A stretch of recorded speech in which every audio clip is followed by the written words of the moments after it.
वह महिला जिसको रोग था एक साधु के पास जाती है, मुझे कोई दवाई बता दो, औषधि। साधु कहते हैं 1 सप्ताह बाद आना। 1 सप्ताह बाद पहुंच जाती है वह, और साधु उसको दवाई दे देते हैं, औषधि दे देते हैं, और वो फ़ायदा भी कर जाती है। अब लोग सोच रहे हो कि कौन सी मेडिकल पे मिलती है वो, उसको बीमारी कौन सी थी, उसको कौन सी बीमारी थी आपको मालूम है? नहीं मालूम।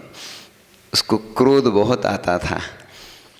लोग आते हैं कई बार हमारे पास, महाराज जी हमारे बच्चे को, हमारे पति को या इनको उनको क्रोध आता है। हमने कहा हमारे पास तो इतना समय है ही नहीं, कितना सारा बता सकें। जमाना शॉर्ट्स का है और हमारे पास उतना भी समय नहीं रहता, वो कैसे समझाएं, कैसे बताएं। तो लोग उस बीमारी से सभी ग्रसित हैं, चाहे साधु संत हों चाहे गृहस्थ हों।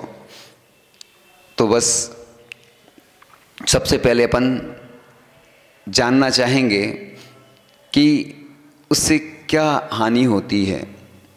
जब भी क्रोध आए तो क्या करें, क्योंकि देश विदेश में क्षमावाणी तो मनाई जाती है, लेकिन क्षमावाणी एक औपचारिकता होती है। किसी को चांटा मार दो, आई एम सॉरी बोल दो बस।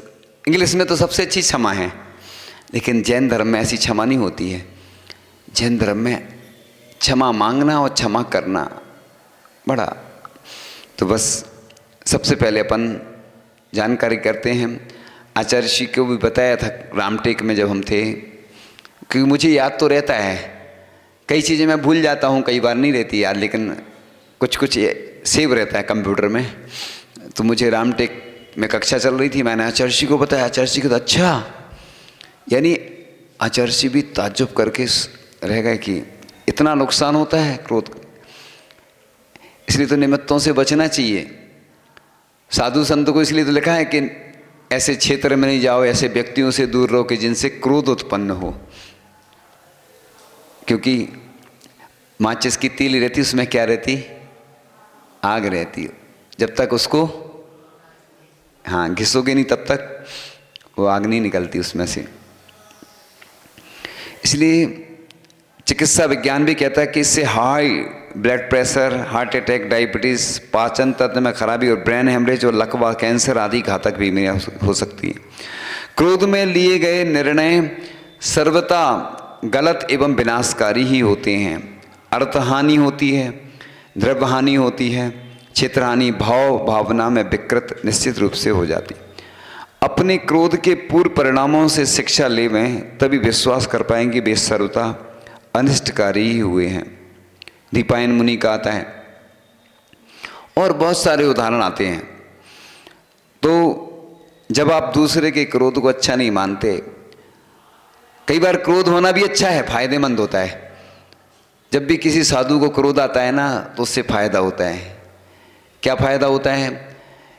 कि काम हो जाते ना कई बार क्या होता है ना, क्रोध करने से फायदा ऐसा हो जाता कि बच्चे नाराज हो जाते कई बार, तो उनको मनपसंद वस्तु मिल जाती है, रोने लगते ना बच्चे। कई बार किसी के आहार नहीं होते, रोने लगता है वो। महिलाएं तो अधिकांश रोती हैं, तो रोने से फायदा होता, लेकिन आप ऐसे नहीं रोना। तो क्रोध करना, माँ बच्चे को डांटती है। आचार्य जी बोलते थे, छोटा बच्चा रहता है, माँ कहती है बेटा वहाँ नहीं जाओ, नहीं जानो। बच्चा नहीं जानता, नहीं समझता, वो बच्चा जाएगा और हाथ डालता है आग में, बार बार जाएगा पास में। फिर माँ क्या करती है, बच्चे का हाथ जानबूझ के डालती है आग में। उससे क्या होता है, बच्चे को समझ में आ जाता कि जी की ना फटी बिमाई, भूख आ जाने पीर पर आई। इसलिए कई बार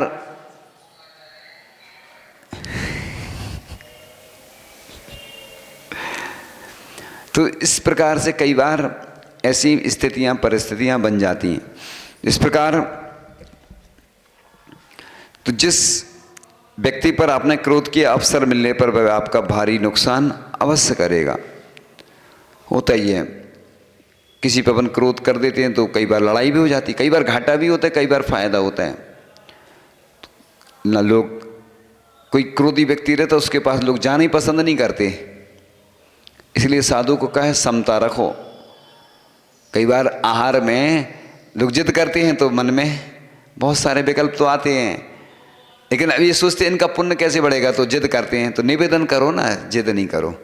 निवेदन और जिद में, कोई बीमार साधु हैं, किन्हीं के ज़्यादा उपवास हो रहे हैं, अनुकूलता नहीं रहती, कोई अस्वस्थ रहते ना, तो आपको मालूम है कोई ज़्यादा उपवास रहते तो फिर मैनेजमेंट दूसरे तरीके से किया जाता है।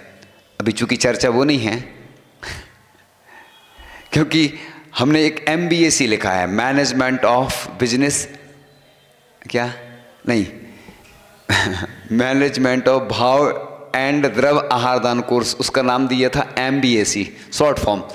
जैसे हमने एक पूजन किसी महाराज जी ने लिखी तो हमने उसको दिया, वो लघु पूजन बोलते, हमने बोला नैनोटेक पूजन। क्योंकि आजकल क्या है, बेचना है ना माल, तो कैसे बेचना है, थोड़ा स्टैंडर्ड रखना पड़ता है। लोग क्या है, वही घिसे पिटे तरीके अपनाते हैं, और मुझे चिढ़ है, मैं स्टैंडर्ड वाला हूँ, मुझे कुछ अलग हटके करना पड़ता है, क्योंकि स्थितियाँ आप देख ही रहे हैं कि बदलती जा रही हैं। हमें अपने धर्म को सुरक्षित रखना है।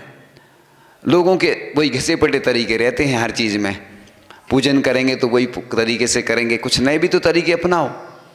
अपन दूसरों को तो देखते हैं कि लोग नए नए तरीके अपना रहे हैं, अपन करते नहीं हैं। तो क्रोध एक महारोग है। क्रोध, कोप, रोष, द्वेष, बैर, विरोध, कलह, झगड़ा, विसंवाद, नाराजगी, रूठना। अब कई बार पत्नी रूठ जाती है, मायके चली जाती है, अब पति को समझ में आ जाता कि झूठ बोले मैं मायके चली जाऊंगी, इसलिए मायका रखा हमारी समझ में। वैसे क्या कारण है वो नहीं मालूम, मायके जाना वो जरूरी है। इससे क्या होता है कि उनको समझ में आ जाता कि इतने दिन काम करना पड़ता, भोजन बनाना पड़ता, तो अपनी इसीलिए रखा होगा सिस्टम। कुछ चीज़ें अच्छी भी हैं, क्योंकि अति परिचय तब अवज्ञा, ज़्यादा परिचय होने से भी अवज्ञा होती है। साधु संत अग्नि और भी लिखा है, इनसे न ज़्यादा दूर रहो न पास। कई बार ज़्यादा मिलता है ना लोगों को तो कीमत भी नहीं रहती है, और जिसको नहीं मिलता है ना, उसको कीमत रहती है। खूब मिलने से क्या होता है ना, फिर अति होने लगती है। और किसी को नहीं मिलता उससे पूछो, भूखे व्यक्ति से पूछो कि भोजन की क्या कीमत होती है। जिसको खूब मिल रहा हो तो उससे, करोड़पति आदमी को पैसे की कोई कीमत नहीं थी, वो बर्बाद करता रहता है। वो गरीब आदमी बेचारा कैसे दिन निकालता है, उसको कीमत होती है। तो इस प्रकार से चिड़चिड़ापन आदि स्वाभाविक बन जाता है। तीव्र क्रोध का बराबर होने से व्यक्ति में एकाकीपन, अंतर, संघर्ष, हताशा, निराशा, उदासी, हैरानी, परेशानी, घुटन आती है, और आदमी अंत में आत्महत्या तक कर लेता है। तो ऐसे निमित्त मिलते हैं। आज सबसे बड़ी आवश्यकता है बच्चों को, बड़ों को मोटिवेशन की, वो ही नहीं मिलता है। मोटिवेशन मतलब आत्मविश्वास कि इम्पॉसिबल आई एम पॉसिबल, असंभव को संभव कैसे करें। तो वो चीज़ें होती नहीं हैं। बस बच्चों को कहा जाए तो मंदिर जाओ मंदिर जाओ, वो नहीं जाते। और अब तरीका चेंज करो, मंदिर जाते हैं बच्चे तो उनको प्रोत्साहन दो, गिफ्ट दो, है ना। गिफ्ट देने से क्या होता है, बच्चे आते हैं, छोटे बच्चे आते हैं तो हम लोग कुछ नहीं देते हैं तो वो नहीं आते, और अगर उनको कुछ मिल जाता तो अगली बार फिर आते हैं वो। तो बच्चों को भी लालच रहती है, बड़ों को जब रहती है। सुनते हैं ना कि बलुआ होते हैं ना कई जगह, तो बूढ़े बूढ़े लोग चले जाते हैं, मतलब जिनके चलने की भी हिम्मत नहीं रहती, लेकिन जाने क्यों गिफ्ट में ऐसी ताकत है, इसलिए लोग बांटते हैं गिफ्ट।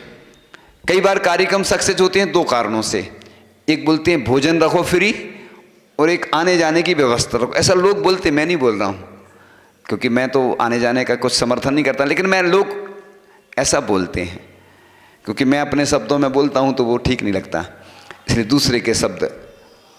तो आजकल क्या करें, लोगों को जोड़ना है तो शंका समाधान होता ना, और भी होते हैं ना जो प्रश्न पूछे जाते हैं, तो बस सबसे बड़ी गिफ्ट है वो। इस प्रकार प्रतिकार के अभाव में एवं क्रोध का प्रभाव नहीं होने पर भी व्यक्ति के अंदर घुटन होती है। परिणाम स्वरूप वह पागल अथवा अर्थ विक्षिप्त भी हो सकता है। तो गर्भवती स्त्री के क्रोध के कारण गर्भस्थ शिशु विकार ग्रस्त हो सकता है, गर्भपात भी होने की संभावना रहती है। संभवतः मैंने इस विषय को तो कई बार सुनाया, लेकिन शायद कुछ विषय ऐसा लग रहा है जैसे नया हो। मुझे याद तो रहता है मैं जहाँ जहाँ सुनाता हूँ, मेरी मेमोरी कमज़ोर तो है, लेकिन कई कई चीज़ें मुझे बहुत सारी याद रहती, मैंने कहाँ क्या सुनाया। मैं अभी दीक्षा से लेकर अभी तक बता सकता हूँ मैं कहाँ कहाँ गया, पूरा एक एक। तो कई चीज़ें याद रहती, कई बार नहीं भी रहती। घर में भी जाते हैं ना किसी के, तो याद आ जाता कि इसके यहाँ पहले आए थे, ऐसे मतलब मेमोरी में सब सेव रहता है, कंप्यूटर जैसा। तो बस सामान्य क्रोध करने वाला व्यक्ति क्रोध शांत हो जाता है एवं अपने में ही पश्चाताप करता भी है। तीव्र क्रोध, ऐसा एक खरगोश को क्रोधी व्यक्ति का ब्लड चढ़ाया गया, तड़प तड़प कर मर गया। कहते हैं कि 15 मिनट क्रोध करती हैं तो 12 घंटे की एनर्जी वेस्ट होती है। सबसे अच्छा तो वैसे रहता है मौन। अब श्रावक तो मौन रहता नहीं है, कई लोग इतनी बात करते रहते कि पता ही नहीं चलता। और लोग कम से कम 10 मिनट का मौन रखो, ब्रेक लो, ब्रेक। मोबाइल से भी कुछ समय के लिए बंद करके रखो, कैसा लगता है कि इसलिए तो 10 लक्षण में ऐसे नियम दिए जाते, शिविर लगाए जाते कि तुम 10 दिन मोबाइल का त्याग करो। जहाँ जहाँ शिविर लग रहे हैं वो तो लगें, और जहाँ नहीं लग रहे हैं तो वहाँ के लोग ऐसे नियम लेके अपने पालन करके रहें। ये क्या होता है, इसमें फ़ायदा होता है। कई बार मोबाइल पर दिन भर बात करते पागल जैसा हो जाता है व्यक्ति, एकदम फ़ोन आते रहते तो लोग टेंशन में रहते।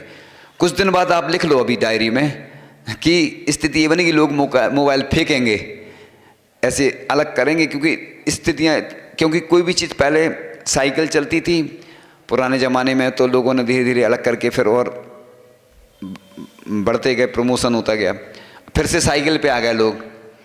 पहले वो मकान बनते थे कबीलू वाले, अब फिर से वो डिज़ाइन बनती है ना। और आर्किटेक्ट भी नई नई डिज़ाइन इसलिए बनाते हैं कि उनका भी चलता है ना काम, क्योंकि लोगों को वही पसंद आता है, कुछ नया चाहिए, बस वही पुराना नए रूप में आ जाता है।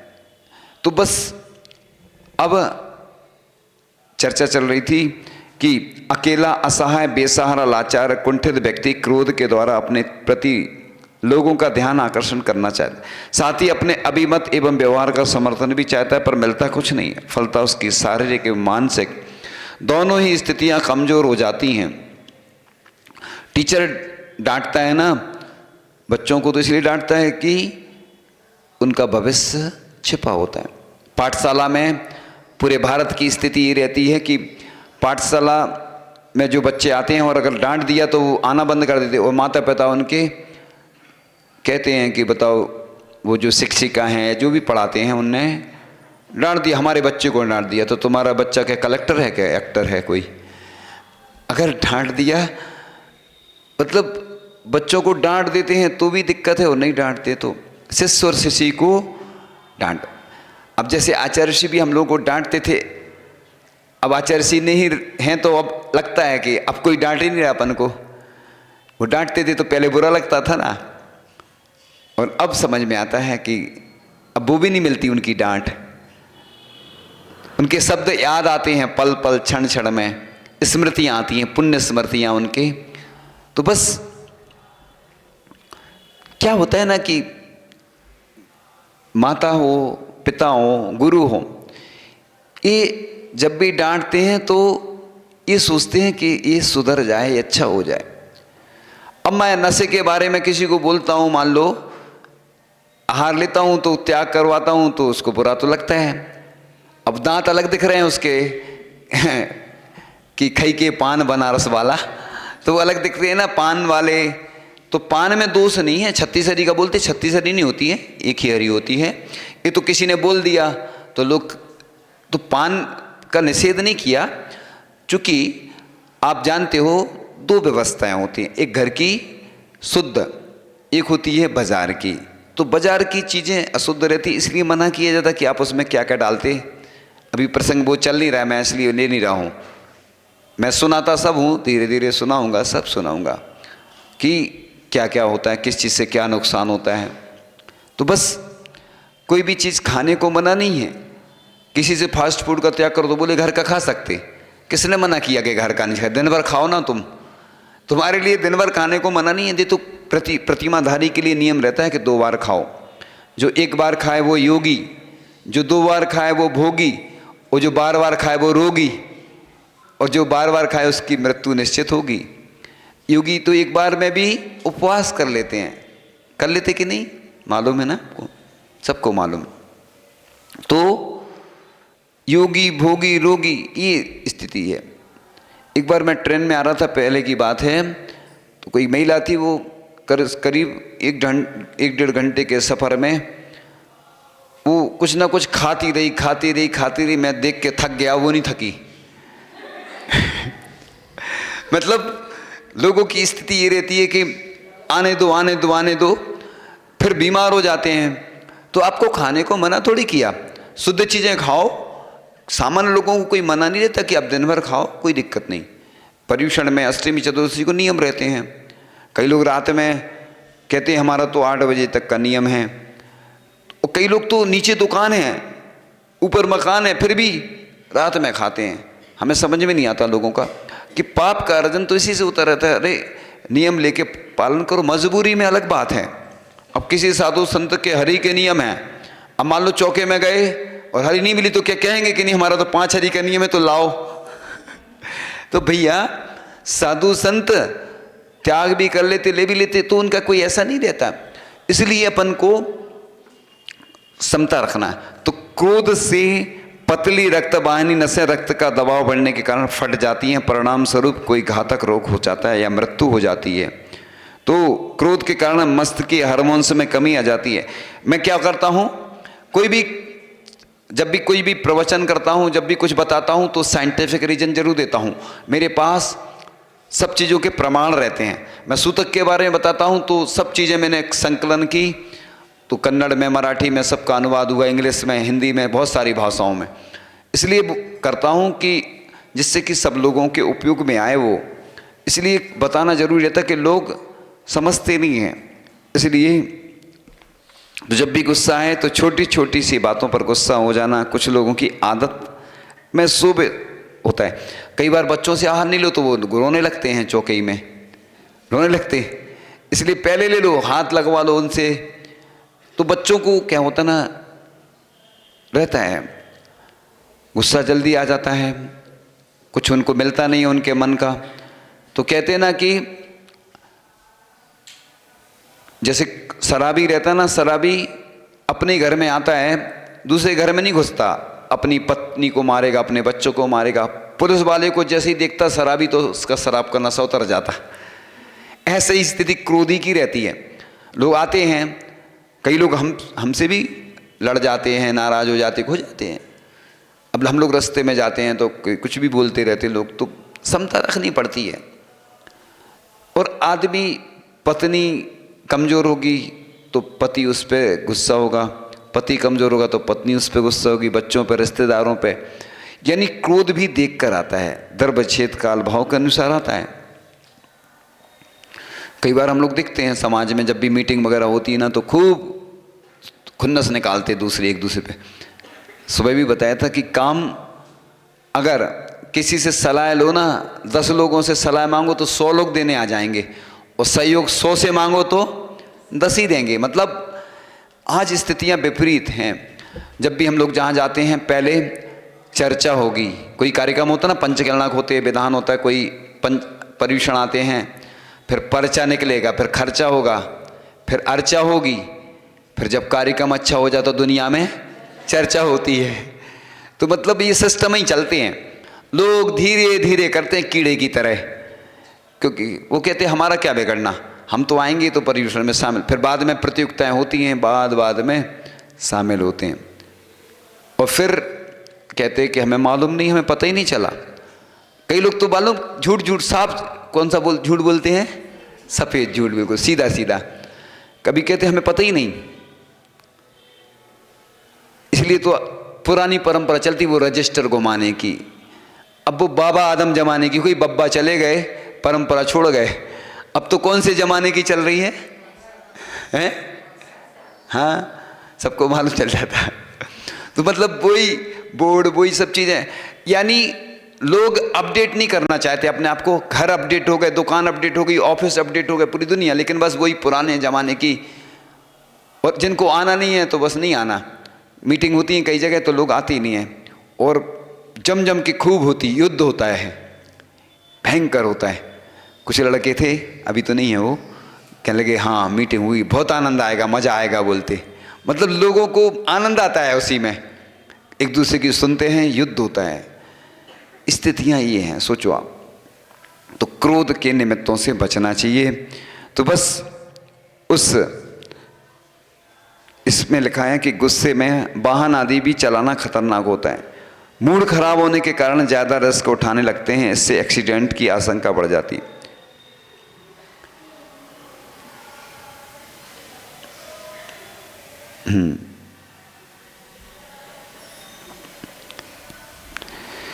तो आजकल तो लोग पोस्ट भी डाल देते हैं, कोई भी गुस्से में कुछ भी लिख देते हैं, उसमें भी समस्या बनती है। चलो अपन पूरी कर लेते हैं कहानी।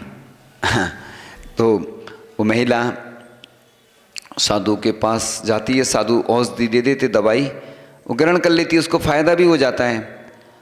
तो बस वो औषधि क्या थी, साधु ने कहा था बोतल से ही पीना, लेकिन गलत नहीं समझ लेना।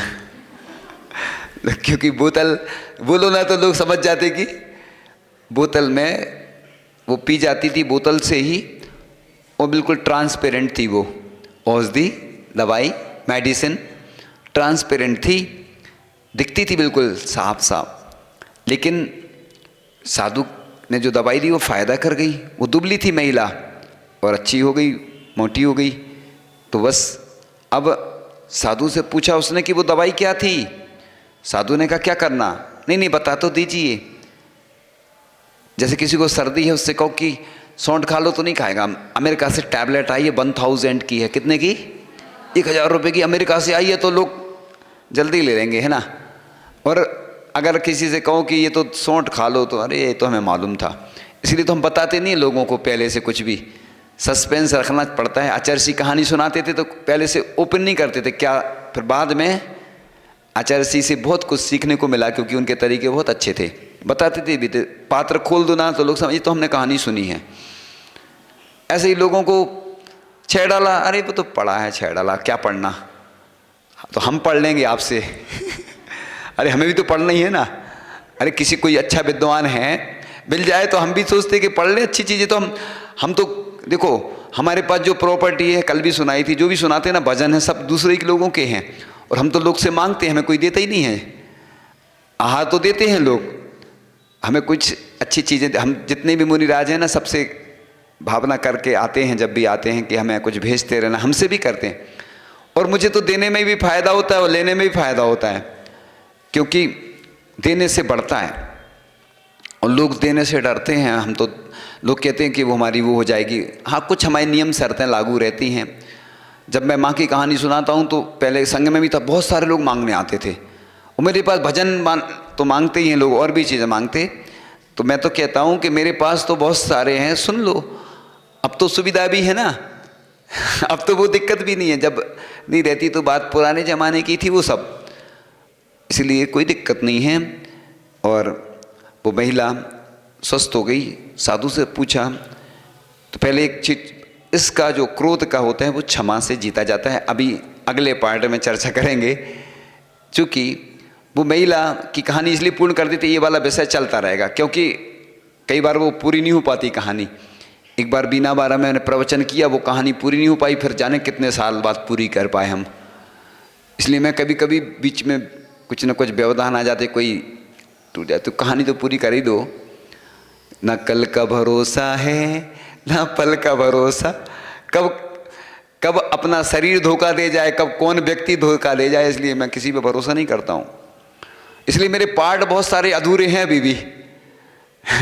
फिल्म आती ना आजकल, पार्ट 1 पार्ट 2 चलते हैं, पहले नहीं चलती थी ऐसी, लेकिन आजकल हर चीज़ पार्ट में चलने लगी, तो हमने सोचा अपन भी पार्ट ही में करो, क्योंकि पार्ट 1 पार्ट 2 तो बस क्षमा से जीता जा। इसलिए मैं हमेशा क्षमा मांग लेता हूँ। ओम नमः, सबसे क्षमा, सबको क्षमा, सुखी रहें सभी आत्मा, सभी बने परमात्मा। अपने घर में लिख लेना है ना, ठीक है? हमसे ले लेना, नहीं तो है ना, अभी तो लिख नहीं पाओगे आप। आजकल लिखने का तो ज़माना बंद ही हो गया। अब तो बहुत सारी सुविधाएं हो गई तो लिखने का ज़माना बंद, लेकिन लिखने से फ़ायदा होता है। कई मुनिराज अपने कमरे में लिखे रहते कुछ भी चीज़।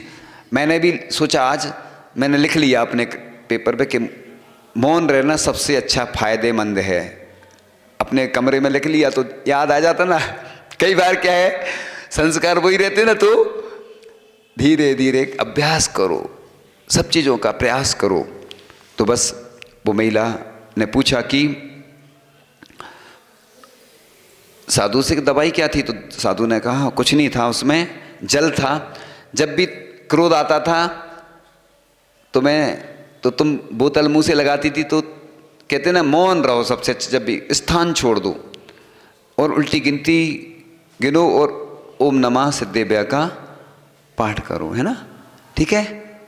तो इस प्रकार से अभी विषय बहुत सारा है। कुछ विषय तो मेरे टॉप 10 में आते हैं जो मैं सुनाता रहता हूँ हमेशा, और मैं सबसे पहले सुनाता हूँ। कहीं कोई कुछ कम दिन रुकता हूँ ना, तो सबसे पहले यही सुनाता हूँ। लेकिन मैंने सोचा कि अभी इधर आलसी व्यक्ति हैं तो धीरे धीरे इनको दो डोज, क्योंकि भूखे व्यक्ति को तो ज़्यादा भोजन दिया जाता है, लेकिन जिसका पेट भरा हो तो उसको धीरे धीरे जठराग्नि तेज करी जाती। वो हाथी रहता है ना, मद मस्त हो जाता तो तेला करा दिया जाता। आचार्य जी सुनाते थे, सुनो सुनो, तेला करवा देते हाथी को, तो फिर थोड़ी सी उसको भूख लगती है, तो फिर शांत हो जाता वो। ऐसे ही लोगों की जठराग्नि मंद है, भूख तेज नहीं है। अब भूख तेज कैसे होगी? तो ऐसे ही होगी। इन्हीं भावनाओं के साथ परम पूज्य आचार्य भगवान गुरुदेव ईश्वर विद्यासागर जी महामनिराज की मेरे सवालों का जवाब दो ना। आता है पहला प्रश्न आपके सामने रखा।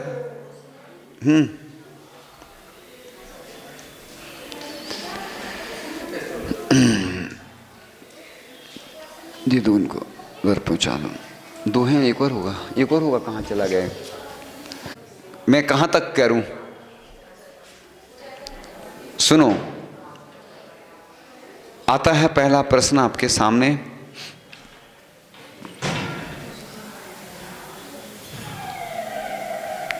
क्रोध से कौन कौन से रोग होते हैं जो बताए थे हमने? कोई तो अच्छी बात है, कोई दिक्कत नहीं। दे दो माइक। दो थे ना माइक, कहाँ गए? 2 थे, 2 एक और दे दो वो तो दे दो। रुक जाओ, हम पूछ रहे।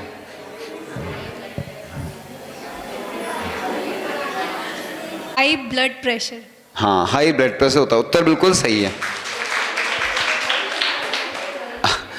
आज हमारा समय भी हो गया ना, तो सामने कल तो 8 पूछ लिए थे, अष्टमी थी, तो ऐसा थोड़ी है क्या फिर चतुर्दशी को क्या 14 पूछे? तुम्हारे पास समय है, हमारे पास पड़ेगा इन लोगों को। तुमने देखा नहीं होगा ना, इसलिए चलो शंका समाधान शाम को भी करना था, अभी देखते हैं हम। क्रोध का दूसरा रूप क्या है? क्रोध को किससे जीता जाता है?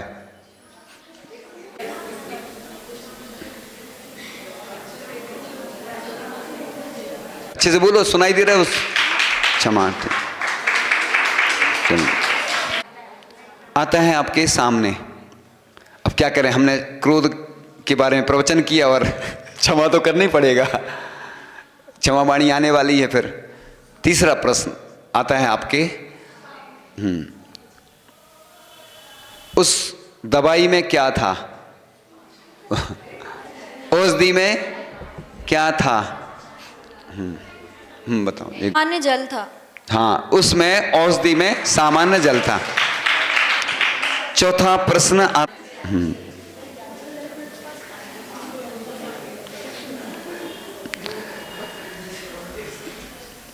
15 मिनट क्रोध करने से कितने घंटे की एनर्जी वेस्ट होती है? बताओ तुम बच्चे। हाँ बता, लोग सुनाई नहीं दे रहा? 12 की, ठीक है, 12 घंटे की। हाँ, उत्तर सही है।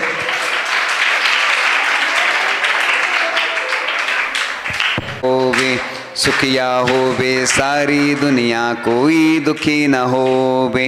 कण कण मंगल क्षण क्षण मंगल जन जन मंगल होवे। हे प्रभु निज मंगल के पहले जंगल जग का मंगल होवे। तेरा मंगल मेरा मंगल सबका मंगल होवे। शॉर्ट्स बस इतना ही। आ जाओ, सुनो, ताली नहीं बजा रहा लोग क्योंकि आ जाओ सुनो। शांतनु सामने, इधर इधर, अरे ऐसे करो ना, अरे इधर करो, ऐसे ऐसे ऐसे ऐसे, सुनो इधर इधर सामने, ऐसे नहीं, तो ऐसे खड़ा तो खड़ा है, उल्टा नहीं दिया है, पैक करके दिया करो सबसे अच्छा तुमसे। हम लोग अपने जीवन को अच्छा कैसे बनाएं?